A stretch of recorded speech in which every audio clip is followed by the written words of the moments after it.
Assalamualaikum warahmatullahi wabarakatuh. Selamat datang sahabat cerdas.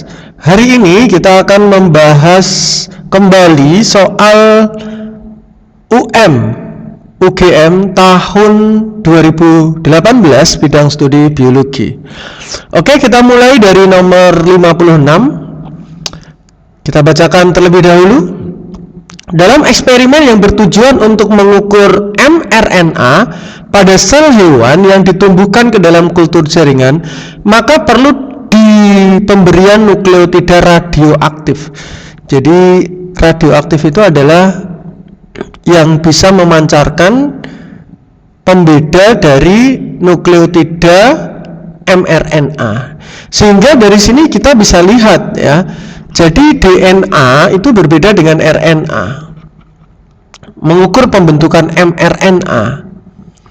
Kalau DNA itu punya basa nitrogen Agustus, ini basa purinya, ada adenin dan guanin, basa pirimidinya ada timin dan sitosin. Sementara kalau RNA adalah Agus, ini ada adenin guanin, jadi basa purinya sama. Sementara basa pirimidinya yang berbeda adalah U dan S. Nah, pada saat pembentukan mRNA, maka yang membedakan adalah mRNA itu berbeda dengan DNA. Jadi yang paling membedakan adalah basa urasil. Sehingga pemberian nukleotida radioaktif urasil itu akan bisa mendeteksi keberadaan terbentuknya mRNA. Jadi jawabannya adalah urasil. Nomor 56 adalah jawabannya E ya. Kita lanjutkan. Berikutnya adalah nomor 57.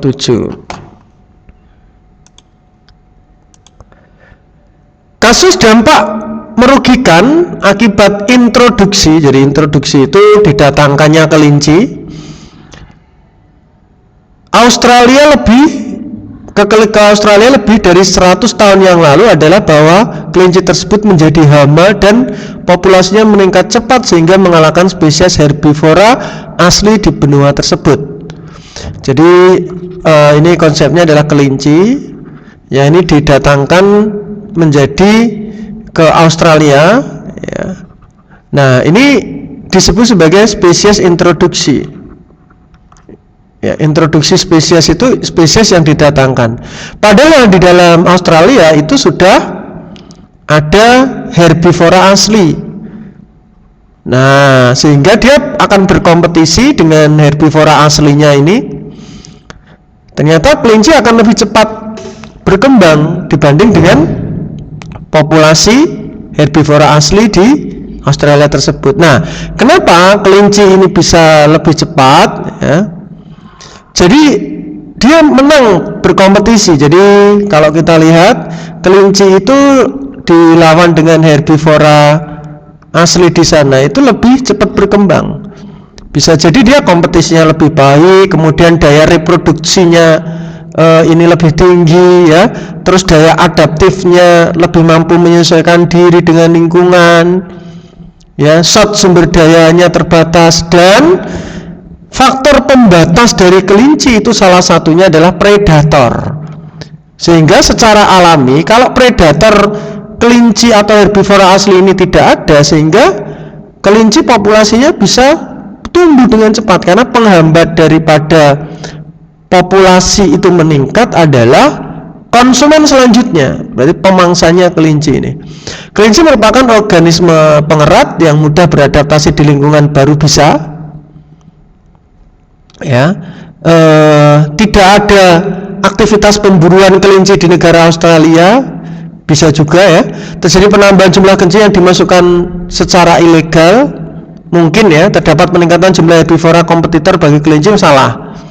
Jadi malah justru dia menang berkompetisi dengan herbivora aslinya, ini nggak mungkin gitu. Nah, di Australia hanya sedikit predator efektif bagi kelinci. Nah, ini juga betul. Nah, dari pilihan ini yang paling ya pembatas populasi kelinci adalah predator gitu. Kalau dia beradaptasi gitu, mungkin ya dia reproduksinya tinggi juga mungkin, tapi pembatas daripada terus berkembangnya itu adalah pemangsa. Sehingga kalau ada pemangsa ada mortalitas, ada kematian, sehingga membatasi jumlah populasi yang ada di bawahnya. Jadi pengendali populasi yang ada di bawahnya ini yang paling tepat adalah E. Berikutnya nomor 58. Kerusakan pada bagian otak berikut yang menyebabkan ikan terjadi kehilangan keseimbangan, ya. Nah, ini adalah bagian-bagian dari ikan ini, bagian-bagian dari ikan.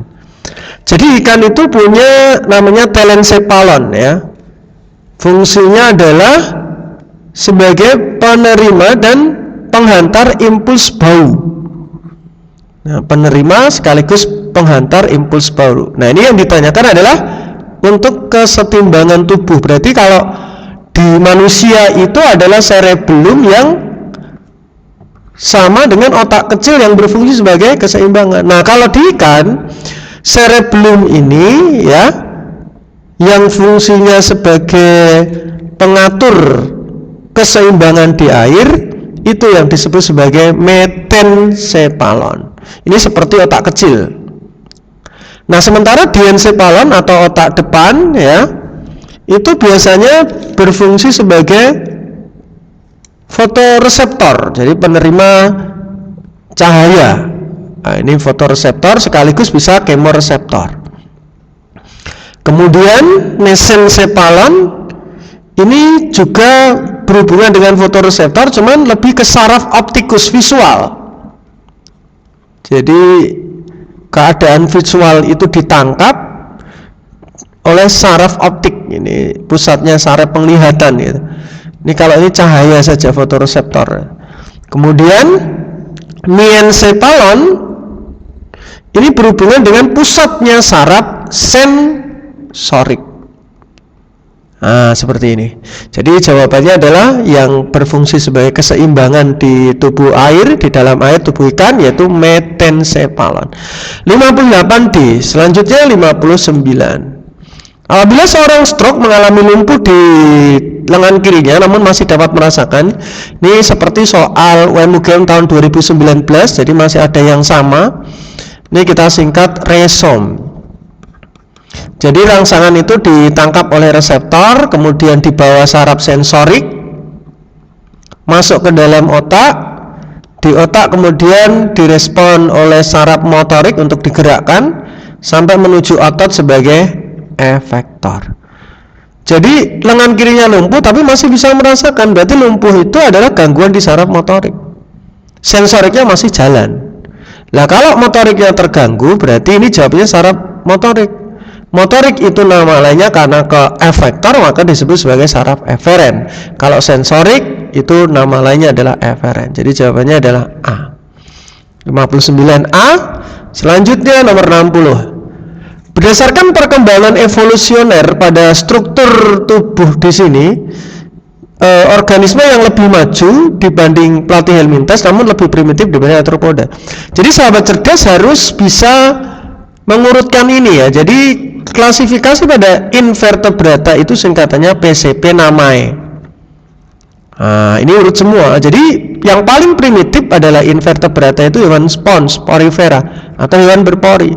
Yang kedua ubur-ubur, masuk solen terata. Ketiga cacing pipih, namanya plat. TV flat itu layar datar ya. Platyhelminthes, plat itu pipih. Cacing pipih. Kemudian cacing bulat gilik, namanya Nemathelminthes.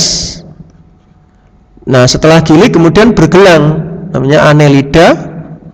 Hewan bertubuh lunak, contohnya moluska, dan kaki beruas-ruas, arthropoda. Terakhir adalah hewan berkulit duri, namanya Echinodermata.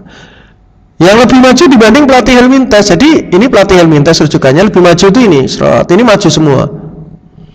Namun lebih primitif dari arthropoda. Jadi ini berarti jawabannya. Jawabannya ada 3 ini, Nema, Annelida, Mollusca. Berarti di sini yang ada 3-nya ini hanya Annelida. Jadi jawabannya A. Porifera lebih primitif. Chordata ini notochord, itu hewan vertebrata, nanti ini lebih maju. Solentrata lebih primitif. Echinodermata itu malah lebih maju daripada arthropoda. Oke, 60 jawabannya A. 61. Tumbuhan paku silotum, paku purba ini disebut paku telanjang karena dan tergolong paku primitif. Jadi tumbuhan paku itu ada 3 kelompok. Yang pertama ada paku sejati, Pterophyta, kemudian ada paku purba, namanya adalah Silophyta, dan paku kawat, Lycophyta, dan terakhir ada paku ekor kuda, Equisethophyta, ekor kuda. Nah ini sahabat cerdas ya. Nah ini ada 3 ini. Nah ini yang disebut primitif. Kenapa? Jadi paku ekor kuda itu disebut paku primitif. Ini bentuknya seperti ini, paku Psilotum. Nah, primitifnya itu kenapa? Yang pertama, ini sporanya itu berada di ketiak, di daerah ketiak atau yang disebut sebagai sinangium. Ini yang primitif pertama. Jadi ciri khas paku purba itu adalah kotak sporanya, sporangiumnya itu berada di ketiak. Itu yang pertama. Kemudian yang kedua, dia daunnya itu masih berupa daun-daun kecil, atau yang disebut memiliki daun mikrofil. Nah, oke. Jadi ini yang betul adalah E. Sporangium berbentuk stribulus, ini biasanya paku ekor kuda, Equisethophyta, bukan Silophyta ya. Sorus berada di permukaan daun, ini biasanya paku sejati atau Pterophyta, seperti paku sarang burung ya, gitu. Memiliki bentuk seperti kawat, itu adalah paku kawat atau Lycophyta. Sporofil, daunnya seperti perisai. Sporofil itu daunnya seperti perisai. Ini biasanya pada jenis Pterophyta. Perisai itu ini ya, penutup paku-paku sejati. Nah ini yang paling tepat adalah E, yaitu daunnya masih kecil atau mikrofil. Selanjutnya nomor 7. Nah, dalam studi awal ya, kelelawar dengan sirip paus menunjukkan evolusi divergen. Jadi evolusi itu ada 2. Yang pertama ada divergen, yang kedua ada konvergen. Divergen itu disebut juga homolog. Jadi sama asalnya tapi fungsinya beda. Contohnya seperti sirip paus tadi. Sirip paus dengan sayap kelelawar. Nah, ini secara klasifikasi dia mirip, berkerabat, cuman ya, secara fungsi organnya berbeda. Homolog itu sama asalnya saja. Jadi sirip paus itu ekstremitas anterior atau anggota gerak depan, sementara sayap kelelawar juga anggota gerak depan, tapi berhabitat di tempat yang berbeda, tapi kekerabatannya sama.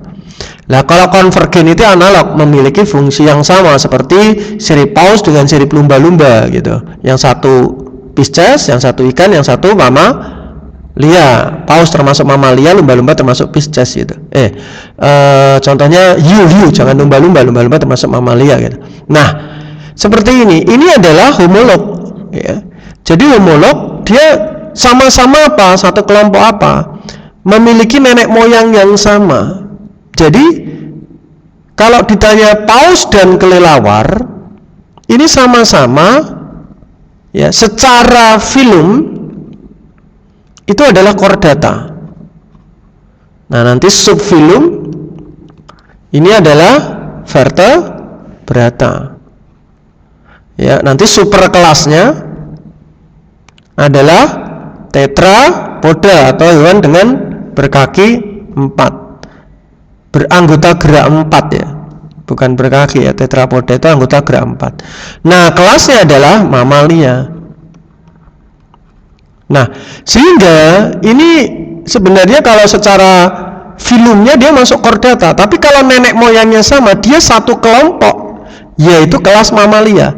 Jadi paus ya dan kelelawar itu satu kelompok, yaitu kelompok mamalia. Kalau chordata kejauhan, nanti contoh vertebrata itu contoh lain seperti katakanlah tadi seperti paus dengan hiu, itu satu kelompok chordata atau vertebrata begitu. Gitu sahabat cerdas. Jadi jawabannya di sini yang tepat adalah kelas mamalia 62E. 63. Selama organogenesis ya, sel-sel embrio vertebrata mengalami perubahan bentuk dan posisi untuk membentuk organ. Jadi ada semok baru gede ya, gitu, semego. Jadi setelah fertilisasi zigot nanti jadi 2 sel, 4 sel, 8 sel, 16, 32 sampai 64 sel, morula, terbentuk rongga, blastula, nanti terbentuk lapisan tubuh namanya gastrula. Nah, di gastrula itu terjadilah nanti organogenesis, berarti pembentukan organ. Jadi pembentukan organ ini kita lihat ada singkatannya, ada inpromidi. Inpromidi. Jadi yang pertama adalah interaksi antar sel dulu. Jadi antar sel itu akan berinteraksi. Nah, nanti ada interaksi karena ada induksi dulu, ada induksi kayak stimulasi gitu, terus berinteraksi selnya. Nah, setelah itu ada pembelahan sel. Setelah berinteraksi ada proliferasi, pembelahan. Terus ada perpindahan. Nah, ini sehingga ada posisinya berubah. Ya, namanya migrasi. Nah, setelah terjadi perpindahan sel, baru terjadi perubahan bentuk. Namanya diferensiasi. Different itu artinya berbeda. Berarti perubahan dari jaringan muda embrional menjadi jaringan dewasa permanen. Jadi nanti menjadi 4 jaringan utama ya. Jadi gastrula itu kan terbentuk 3 lapis gitu. 3 lapisan itu ada ekto ya, lapisan luar, meso lapisan tengah, dan endoderm lapisan dalam, yang nanti akan menjadi organ-organ luar seperti ada kulit, ada indera, ada saraf gitu ya, koinsap gitu ya. Nah, kemudian meso contohnya ada sistem gerak ya, ada sistem reproduksi, ada ekskresi gitu. Nah, dan endo ada pernafasan dan pencernaan. Nah, perpen ya.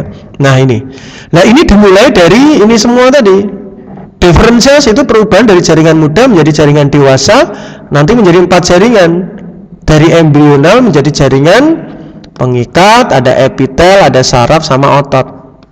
Nah, setelah jaringan ini terbentuk ya, pengikat, kemudian epitel, ada saraf dan otot, jaringan ini akan menjadi organ-organ ini.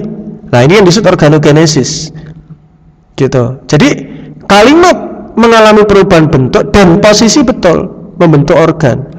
Selama organogenesis terjadi interaksi dan pergerakan 3 lapisan embrionik ini sehingga membentuk organ-organ tubuh benar. Ada kulit, ada indera, saraf yang membentuk lapisan luar, tengahnya sistem gerak tulang otot, reproduksi ada testis, ovarium, ekskresi ada ginjal, endodermis ada pencernaan, ada lambung, ada usus ya, pernafasan ada paru-paru gitu.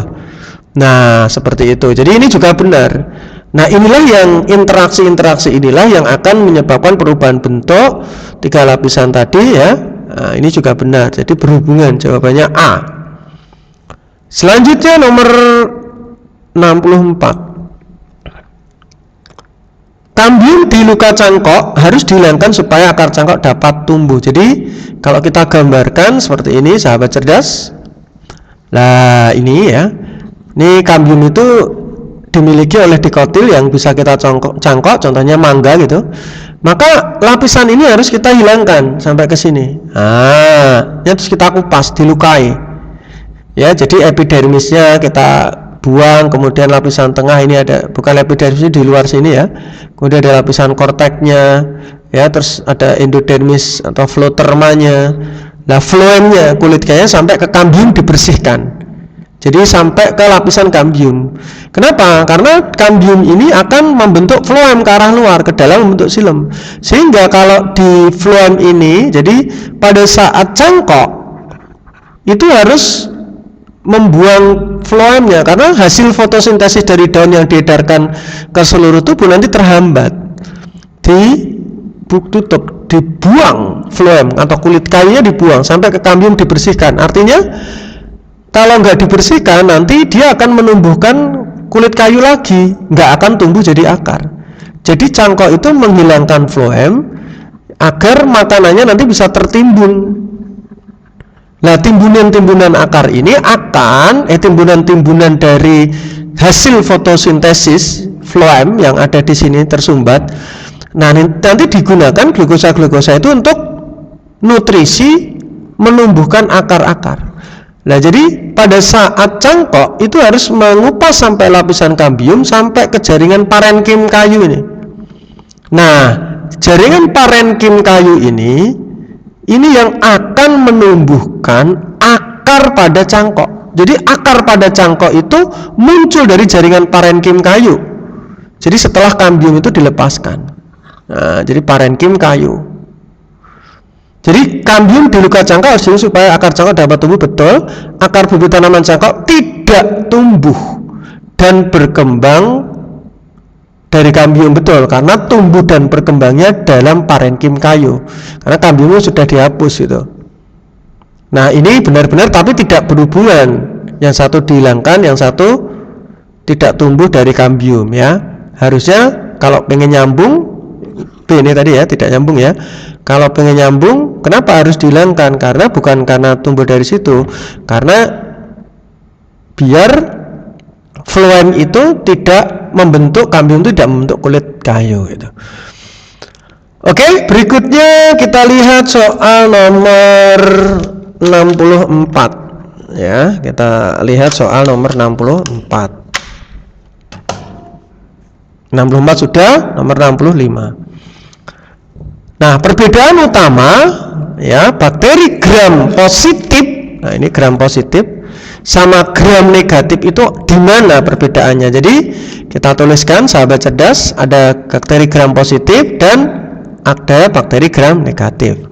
Nah, ini bakteri negatif. Jadi yang pertama, keduanya memiliki dinding sel yang mengandung peptidoglikan. Keduanya mengandung. Cuman bedanya ini tebal, ini tipis. Bakteri gram positif itu tebal peptidoglikannya, kalau gram negatif tipis. Nah, lapisan lipidnya itu rendah atau sedikit yang gram positif. Ini lapisan lipidnya ada banyak, berarti lapisan lipidnya tinggi. Nah, kemudian yang ketiga adalah lapisan polisakarida, berarti karbohidratnya ya. Nah, ini jadi polisakarida ya, ini ada ya, ini ada, ini juga ada, cuman ditambahin lipopolisakarida pada bakteri gram negatif. Nah, jadi kalau kita simpulkan, ada tidaknya peptidoglikan salah, keduanya ada, cuman yang satu tebal, yang satu tipis. Ini salah. Bakteri gram positif memiliki peptidoglikan, benar, yang diselubungi lapisan polisakarida, benar, ada polisakaridanya. Sedangkan bakteri negatif hanya lipopolisakarida, ada polisakarida dan ada peptidoglikan, cuman tipis. Berarti ini salah. Berarti jawabannya adalah E, salah-salah. Selanjutnya nomor 66. Pada saat ovulasi, sel telur manusia tidak dibuahi, tidak akan mengalami anafase 2. Jadi konsepsinya begini, sahabat cerdas ya. Ini pembentukan ovum. Yang ya, sit tit jadi ya.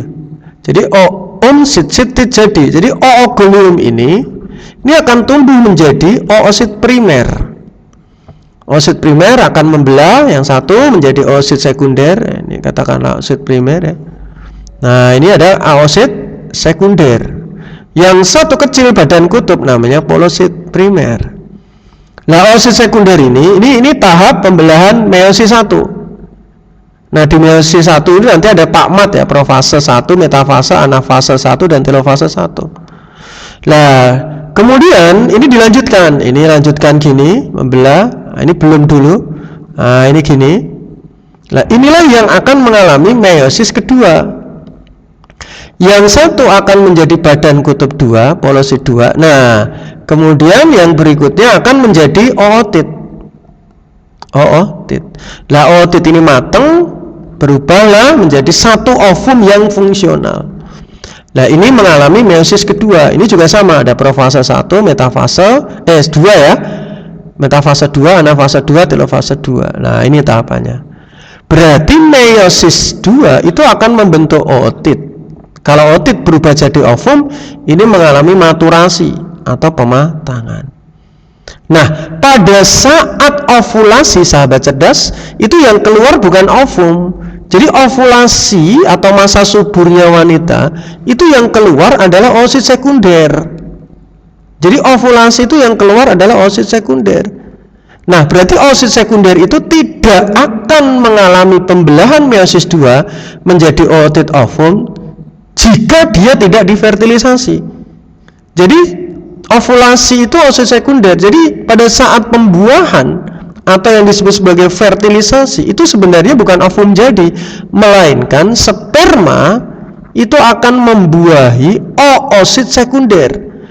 Nah, ini fertilisasi. Jadi oosit sekunder nanti akan jadi ootit dan ovum setelah difertilisasi. Jadi pada saat oosit sekunder belum difertilisasi, sel telur manusia tidak akan dibuahi, ya, tidak dibuahi, yang tidak dibuahi tidak akan mengalami meiosis 2, benar. Anafase 2 pada sel telur manusia tidak akan terjadi tanpa fertilisasi 2, betul. Nah, ini jawabannya A.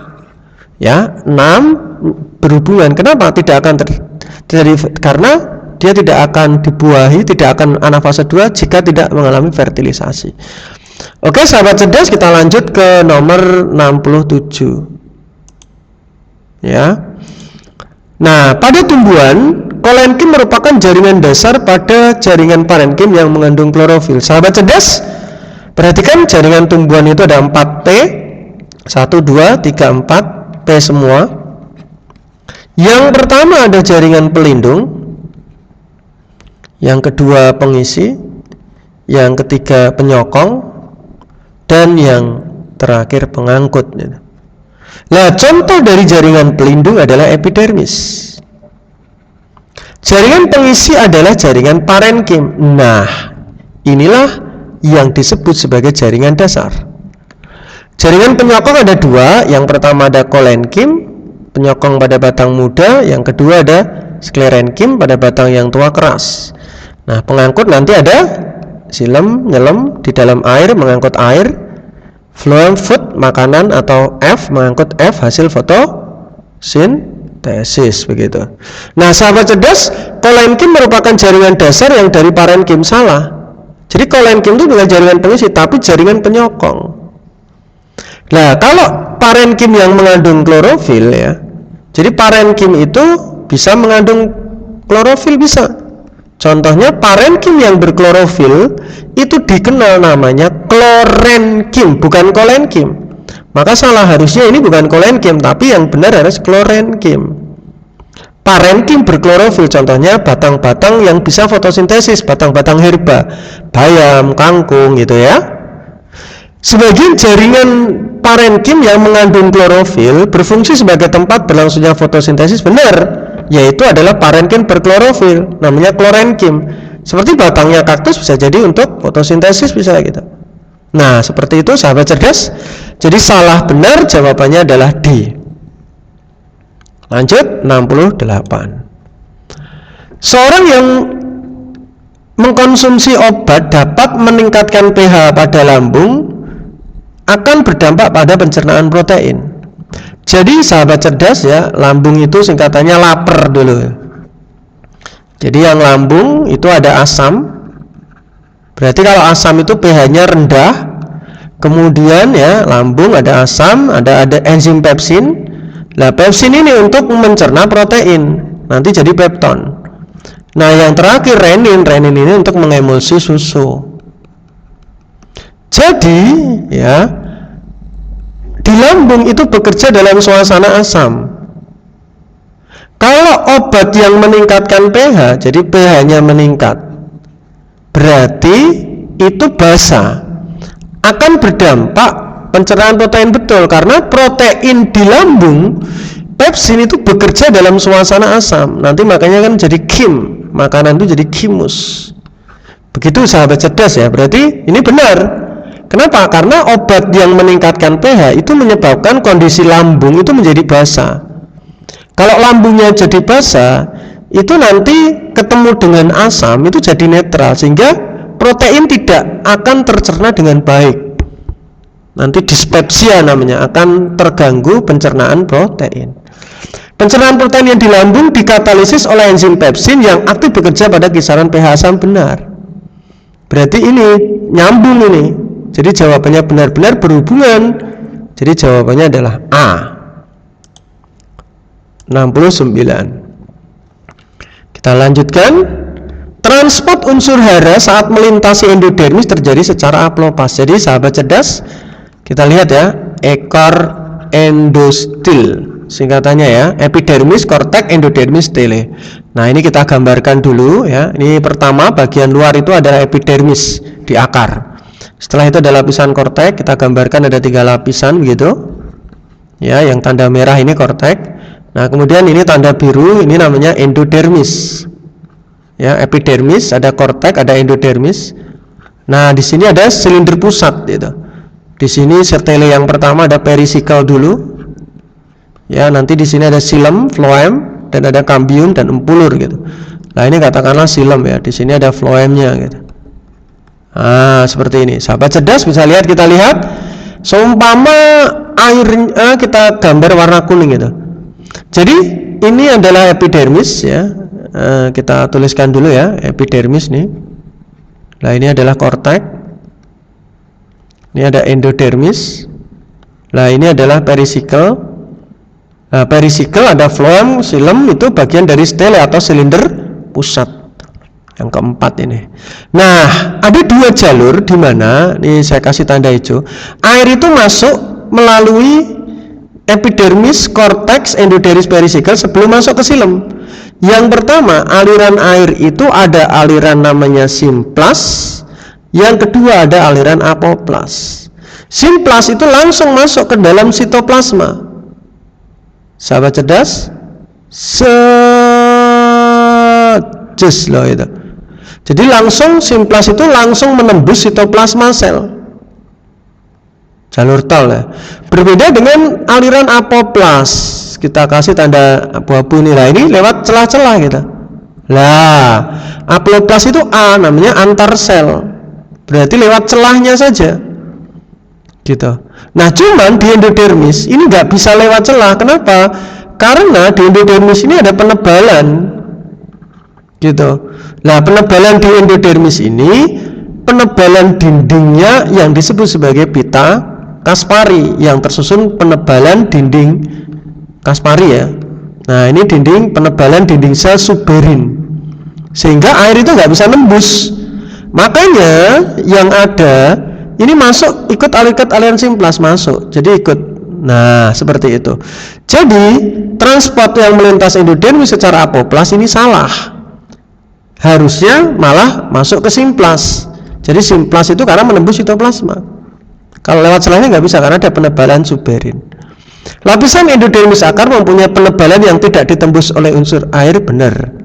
Ini yang disebut sebagai lapisan pita Kaspari yang mengandung suberin. Ini zat yang tidak bisa ditembus air dan unsur hara, betul. Jadi salah benar, jawabannya adalah D. Oke, kita lanjutkan nomor 70 sahabat cerdas. Pertambahan tinggi tumbuhan. Jadi tanaman itu ya ada bertambah tinggi dan besar. Jadi pertambahan itu akibat proses pertumbuhan. Jadi pertumbuhan itu ada 2 sahabat cerdas ya. Ada primer dan sekunder. Nah, primer ini ke arah pemanjangan. Jadi tanaman memanjang itu primer. Kalau sekunder itu ke arah pelebaran. Nah, pemanjangan itu ada banyak nih. Contohnya ada pemanjangan ke arah pucuk, namanya apikal. Apikal itu pucuk. Contohnya tanaman jadi tinggi di daerah pucuknya. Atau aksial. Aksial itu ke samping untuk cabang-cabang akar. Nah, di beberapa tanaman monokotil itu ada pertumbuhan. Kalau cabang biasanya memang di tanaman dikotil. Tapi kalau monokotil itu ada meristem interkalar. Ini hanya pada monokotil untuk membentuk apa? Ruas batang. Jadi tanaman monokotil itu ada meristem interkalar membentuk ruas batang. Nah, ruas batang itu nama lainnya adalah nodus. Gitu. Jadi pertumbuhan tinggi sebenarnya ya apikal atau primer gitu. Tapi di sini ada interkalar ini pada tanaman monokotil. Contohnya membentuk ruas batang. Lah nodus sendiri itu adalah ruas-ruas batang sendiri. Jadi ini boleh nih. Tapi meristem nodus tidak ada. Ya, jadi interkalar, nama meristemnya adalah meristem interkalar. Membentuknya adalah ruas batang membentuk nodus. Jadi meristem yang ditanya adalah sel meristem apa? Kalau meristem saja, meristemnya interkalar. Jadi jawabannya 1, 2, 3A. Nodus itu adalah ruas batangnya yang dibentuk oleh meristem interkalar. Jadi nggak kita pilih karena nggak ada istilah meristem nodus. Adanya meristem interkalar yang membentuk nodus, gitu sahabat. Ya. Jadi nodus nggak boleh kita pilih nih. Nomor 70 adalah A. Interkalar itu membentuk nodus. Lanjut 71. Kalsium merupakan unsur yang memiliki peranan penting di dalam apa? Jadi peran kalsium ini banyak sekali sahabat cerdas. Contohnya dalam kontraksi otot. Jadi dalam kontraksi otot itu butuh ion kalsium ya untuk ya berkontraksi dan relaksasi otot, kontraksi maupun relaksasi, sehingga otot itu bisa bergerak gitu. Kemudian ya, nah ini berarti kalsium juga berperan di dalam sistem saraf. Untuk integritas sel saraf itu penting. Untuk integritas sel saraf. Ya, integritas sel saraf. Contohnya ada 3 ion yang penting di dalam transmisi rangsangan di saraf. Jadi transmisi rangsangan saraf itu adalah natrium, kalium, dan kalsium. Nah ini penting untuk integritas sel saraf. Jadi transmisi rangsangan ion-ion yang pentingnya adalah natrium, kalium, sama kalsium. Gitu. Kemudian juga berperan dalam pembekuan darah. Peran apa kalsium? Kalsium itu akan membantu perubahan kan di pembuluh darah. Kalau terjadi luka itu darah itu keluar, itu ada proses pembekuan dari trombosit itu dibentuk ya, pecah nanti menjadi trombokinase protrombin lah. Jadi kalsium itu pembekuan darah mengubah protrombin, membantu pembentukan menjadi trombin. Nah ini butuh ion kalsium sahabat cerdas di integritas transmisi tadi ya, transmisi rangsangan ya gitu. Nah seperti ini. Kemudian juga kalsium ini berperan dalam menjaga stabilitas membran. Dengan cara apa? Jadi jembatan penghubung antara, jadi jembatan penghubung ya, jembatan penghubung gitu antara fosfat. Jadi ada fosfat gitu ya di apa?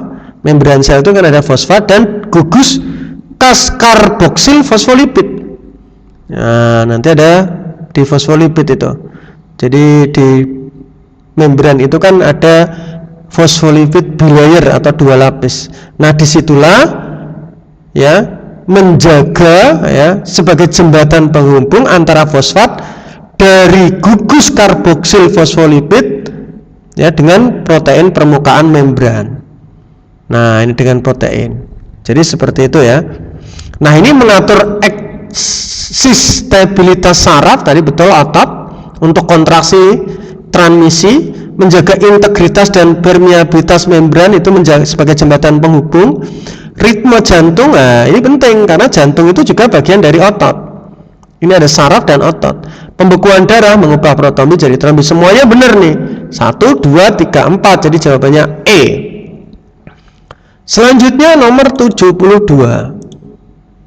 Karakteristik berikut yang dimiliki oleh Spirogyra. Jadi ada kata kunci spiral.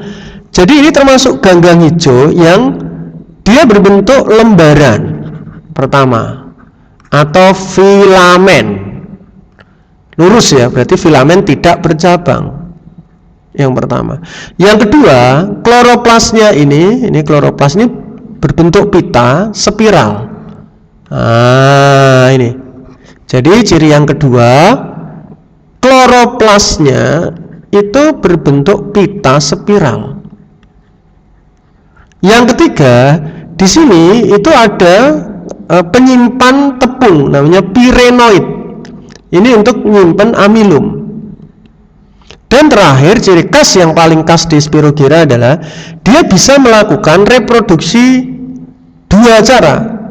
Jadi aseksual, biasanya dengan fragmentasi, melepas filamennya, atau secara seksual yang belum jelas, namanya konjugasi. Ini yang paling khas. Jadi reproduksi seksual dengan menempelnya dua Spirogyra nanti terjadi pertukaran inti. Namanya ada plasmogami. Plasmogami, ada karyogami gitu. Nah, itu konjugasi. Jadi filamen ini benar, kloroplas pita benar, pirenoid benar, kloroplas bentuk spiral. Jadi semuanya benar. 72E. Nah, sekarang 73. Ini ada unik ya, ini tentang ekosistem, sahabat cerdas.